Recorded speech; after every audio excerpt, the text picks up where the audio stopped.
Okay, we're going to take a look at how integrals can give us information on net change. So how much we have at the beginning versus how much we have at the end of some time interval.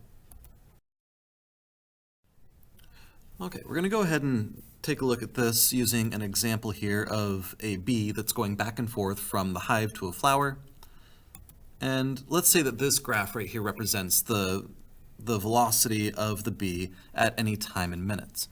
So the way we would interpret this here is that the bee flies at a rate of 100 feet per minute from time 0 to 2, and then it stops for a minute. That would be at the flower, it's collecting pollen, and then it flies back to the hive from time 3 to 5 at a rate of negative 100 feet per minute because we're flying back in the negative direction, and so on.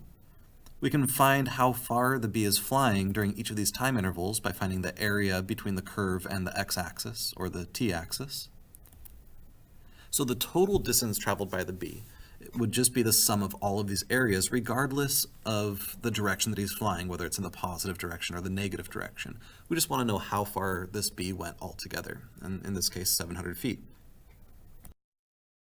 We change the question and we look at the displacement of the bee.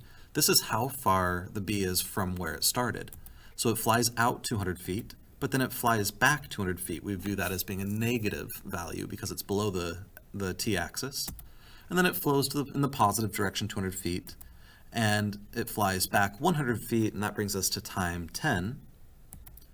So viewing everything above the axis as positive and below as negative tells us that this bee is 100 feet from the hive at time 10. So it has a displacement of 100 feet. So if we're looking for displacement, we just take the integral, because the integral views areas above the x-axis as positive and below the x-axis as negative. So displacement is just the integral from a to b of v of t. To find the total distance, we use the absolute value. So our formula then would be the integral of the absolute value of v of t. Now this works great if we're on a calculator, if we have a calculator available, but if we're trying to do this by hand, just like we've seen when finding areas above and below the curve, we have to find the zeros. So find the roots, and you're going to then make the negative areas positive by taking the absolute value.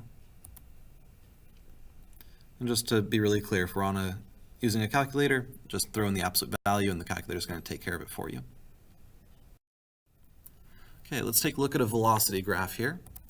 We want to find the displacement, so we'll do this by finding areas. We can find the areas geometrically, and then our displacement would be treating everything above the x-axis as positive, everything below as negative, and our displacement is -1. So we end up 1 unit to the left of where we started. The total distance traveled would just be the sum of all of these areas, treating them all as positive. In total, based off this velocity graph, we went 4 units.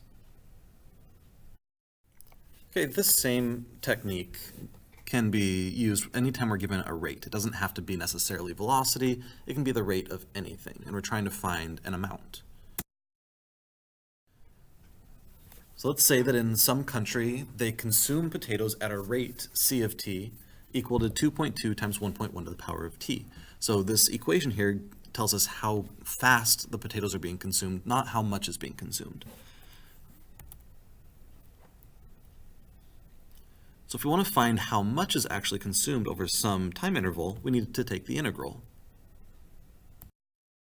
So let's say for this example, this formula gives us the rate of consumption starting in 1970.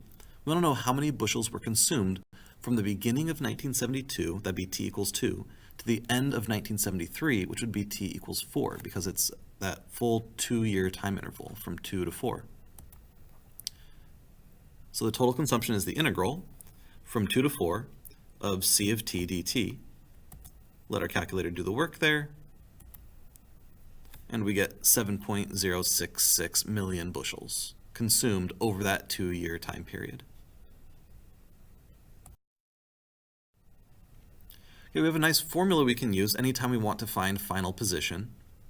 So if we have some particle moving with velocity v on the interval from a to b, the final position, s of b, equals s of a, that's the initial position, plus integral from a to b of v of t, that's your displacement. So it's where you started plus how much you changed equals where you end up.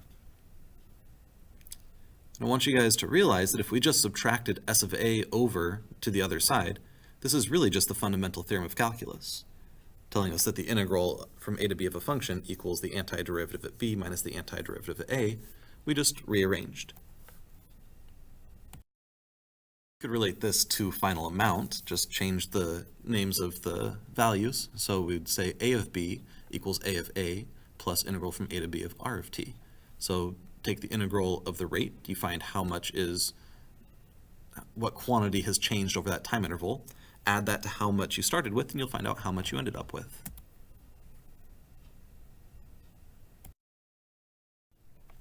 Okay, so let's say we have this pile of gravel that's initially 20 feet high, and the height increases at this rate r equals root 1.2 t feet per hour. And we want to know how high this pile is going to be after 8 hours. Well, if we find out how much the pile changes over that time interval and add that to the 20, we would find out how high it is after those 8 hours. So h of 8 equals h of 0, meaning the height at time 8 equals the height at time 0 plus integral from 0 to 8 of root 1.2 t dt. So that's adding the displacement, how much that height changes from 0 to 8. Let our calculator do the work there, and we would find that that pile is 36.52 feet high. And keep in mind, for calculator problems on the AP test, we're always looking for 3 decimal places of accuracy.